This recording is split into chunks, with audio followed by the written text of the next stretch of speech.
For context, I was with my ex for nearly 4 years. I was a couple months older than him, so I was in a different grade. I met my then boyfriend in my sophomore year of high school. We dated throughout the rest of high school and into my first year of college. I stayed close to home for college, not for him or anything, that's just how it worked out. It was roughy at first since we went through going from seeing each other every day to once a week, but we made it through. Then we get to his freshman year. He goes to a school 2 - 3 hours away from home and me, so we started long distance. It was okay for a while, but after a small argument, I noticed a big disconnect. We were calling less, texts were not as in-depth, and I fell from his number one best friend on Snap. I called him one day asking who replaced me, and he said it was his new friend. Let's call her Emily. But I brushed it off and we continued on. A few more weeks go by and it comes up to the week of his birthday. We planned for me to go up to visit him for a weekend to celebrate. I spend $100 on train tickets and $80 on a gift. I go up to his school and immediately I knew something was off.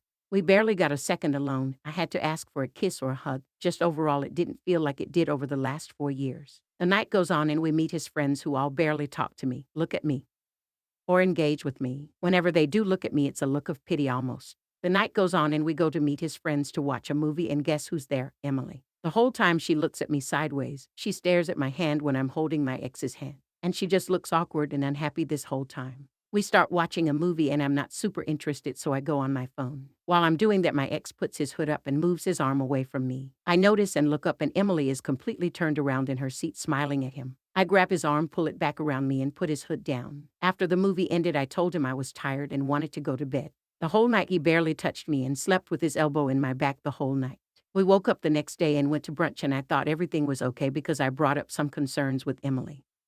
And he said, okay, I understand, we don't have to see her anymore while you're here. We get back to his campus and we start doing HW with his friends while they watch a baseball game. I say I have to go to the bathroom, and after he says, hey, can we go to my room? I forgot something. We go up and he immediately hits me with, I want to break up. I was taken aback and just in complete shock, and I asked why. I called my friend who lives near his school and begged her to come get me. She calmed me down, told me to go pack my stuff and leave as soon as I can, and she'll get me an Uber. I go back in and throw my 2-year-old promise right at him, my necklace with his name on it, and my bracelet with his name on it. I started screaming at him. His whole floor heard me. He said all his friends knew that he cheated and was probably going to break up with me this weekend. I told him he treated me like shit, and no matter who came into my life, I always made sure he was my priority.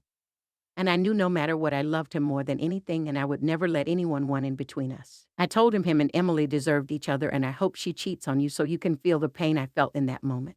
I left and haven't heard from him since. Him and Emily started dating within a week of us breaking up, so I'm sure there was more than just a kiss. She started posting TikToks of all these photos and memories together, so I was getting played for way longer than he made it seem. He was at college for 5 weeks, and in those 5 weeks he was able to fall out of love for me, act like the last 4 years meant nothing, and cheat on me. Fuck him and fuck her. He didn't hide that he had a GF. He had pics of us everywhere. He's nothing but a liar and a cheater and is selfish. She's nothing but a homewrecker and a bitch who likes to stalk my Instagram. This happened in October of 2022. It's now June 2023. As far as I know, they're still dating. But who gives a fuck? I have a new boyfriend who treats me much better, and it overall just better for me. Even with my happiness, I can't help but hope both of them end up getting hurt.